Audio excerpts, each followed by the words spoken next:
Mapagpalang umaga po sa atin lahat. Narito tayo ngayon sa barangay San Juan. Ito yung i-spray natin ng amo. Yung kabila na i-spray natin yung sabog tanim, kaya lang na i-video natin pero walang sound. Sira yung sounds niya kaya hindi na natin itinuloy na i-upload. Ito.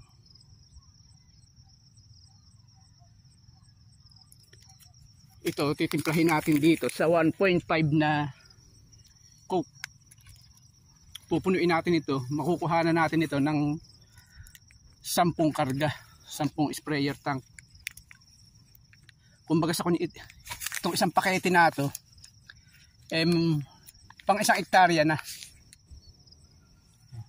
Ito, i-sprayer natin. Ito yung hinulipan natin. Hindi naman natin naabonohan na rin yan. Kasi nga mababang lugar naman. Ayun ang uunahin natin na i-spray yan.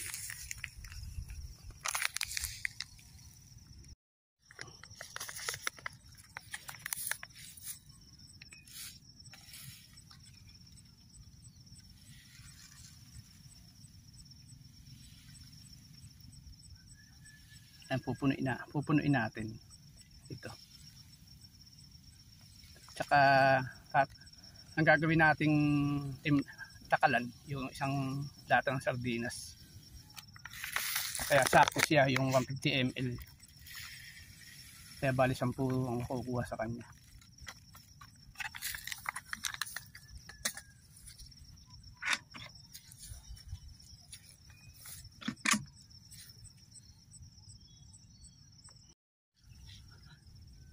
Ayan, napuno na natin. Inalog na rin natin to. Tunaw na siya. Ganyan karami ang gagawin natin timpla. Pero single spray lang siya, wala siyang kahalo. Yun ang kondon sa amo. Hindi natin siya haluan ng pang insekto.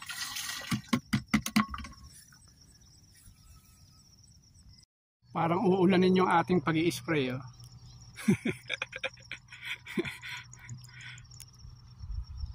Pero ito lang naman ang partinarya madilim, pero din sa likod ko maliwanag.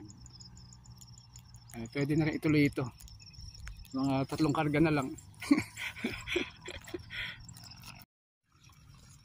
Ito, itinutuloy lang natin yung hindi natin natapos na pagkaka-spray kahapon.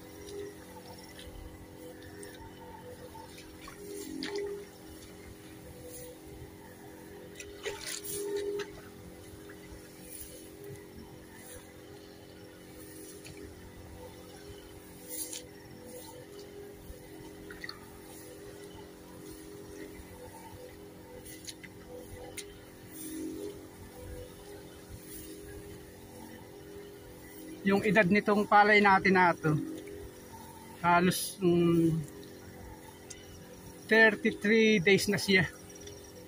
Hindi siya ganun kalalaki. Kasi tumigas kasi ng husto yung lupa nito Halos halos may 2 weeks yatang hindi nagkatubig buhat na itinanim, kaya yung lupa niya tumindi. Nahirapan siyang pabulasin. Hindi pa natin siya ginamitan ng maraming urea, kaya hindi siya masyadong bumulas. Sa edad niya, maliliit siya. May mga lugar na ito katulad nito, and medyo maliliit talaga sila. Meron naman lugar na malalaki na rin. Kumbaga sa kwan okay yung, sa edad niya okay yung height nila. Kaya lang may mga lugar talaga na hindi masyadong tinablat.